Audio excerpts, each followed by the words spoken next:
kepada orang Ibrani. Saudara-saudara, orang-orang yang dipercayakan Allah kepada Yesus adalah anak-anak dari darah dan daging. Maka Yesus menjadi sama dengan mereka dan mendapat bagian dalam keadaan mereka, supaya oleh kematiannya ia memusnahkan iblis yang berkuasa atas maut, dan supaya dengan jalan demikian ia membebaskan mereka yang seumur hidupnya berada dalam perhambaan oleh karena takutnya kepada maut. Sebab sesungguhnya bukan malaikat-malaikat yang ia kasihani, tetapi keturunan Abraham. Itulah sebabnya dalam segala hal Yesus harus disamakan dengan saudara-saudaranya, supaya ia menjadi imam agung yang menaruh belas kasihan, yang setia kepada Allah untuk mendamaikan dosa seluruh bangsa. Karena ia sendiri telah menderita karena pencobaan, maka ia dapat menolong mereka yang dicoba. Demikianlah sabda Tuhan.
Tuhan bersamamu.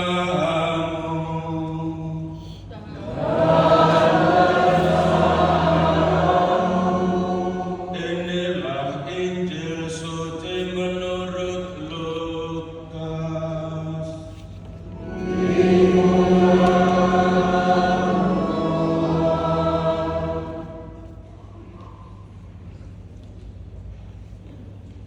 Ketika tiba waktu penyucian menurut hukum Musa, Maria dan Yusuf membawa Yesus ke Yerusalem untuk menyerahkan Dia kepada Tuhan, seperti ada tertulis dalam hukum Tuhan.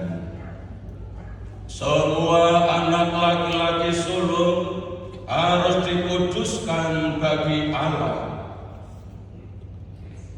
Juga mereka datang untuk mempersembahkan kurban menurut apa yang difirmankan dalam hukum Tuhan, yaitu sepasang burung tekubur atau 2 ekor anak burung merpati. Di Yerusalem ada seorang bernama Simeon. Ia seorang yang benar dan sabar, yang menantikan penghiburan bagi Israel. Roh Kudus ada di atasnya, dan kepadanya telah dinyatakan oleh Roh Kudus bahwa ia tidak akan mati sebelum melihat Mesias, yaitu Dia yang diurapi Tuhan. Atas dorongan Roh Kudus, Simeon datang ke Bait Allah. Ketika Yesus anak itu dibawa masuk oleh orang tuanya untuk melakukan baginya apa yang ditentukan hukum Taurat, Simeon menyambut anak itu dan menatangnya sambil memuji Allah. Katanya, "Sekarang Tuhan, biarkanlah hamba-Mu ini pergi dalam damai sejahtera, sesuai dengan firman-Mu, sebab mataku telah melihat keselamatan yang dari-Mu, yang telah Engkau sediakan di hadapan segala bangsa, yaitu cahaya yang menyatakan kehendak-Mu bagi bangsa-bangsa lain dan menjadi kemuliaan bagi umat-Mu Israel." Yusuf dan Maria amat heran akan segala sesuatu yang dikatakan tentang Yesus. Lalu Simeon memberkati mereka dan berkata kepada Maria, ibu anak itu, "Sesungguhnya anak ini ditentukan untuk menjatuhkan dan membangkitkan banyak orang di Israel, serta untuk menjadi suatu tanda yang menimbulkan perbantahan, supaya menjadi nyata pikiran hati banyak orang. Tetapi kelak suatu pedang akan menembus jiwamu sendiri." Pada waktu itu ada pula di Yerusalem seorang nabi perempuan, anak Fanuel dari suku Aser, namanya Hana. Ia sudah sangat lanjut umurnya. Sesudah menikah ia hidup 7 tahun bersama suaminya, dan sampai sekarang ia janda dan telah berumur 84 tahun.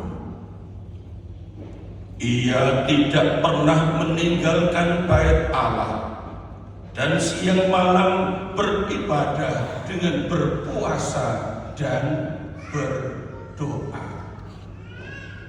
Pada saat itu juga Hana pun datang ke bait Allah dan mengucap syukur kepada Allah, serta berbicara tentang anak itu kepada semua orang yang menantikan kelepasan untuk Yerusalem.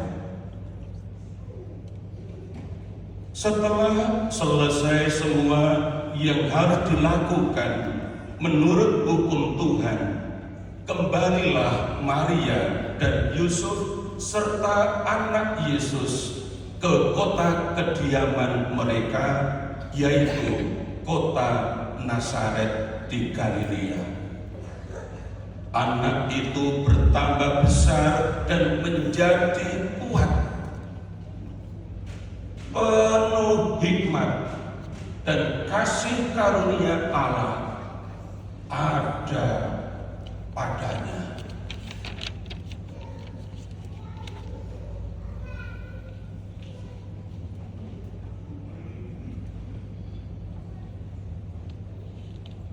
Demikianlah sabda Tuhan.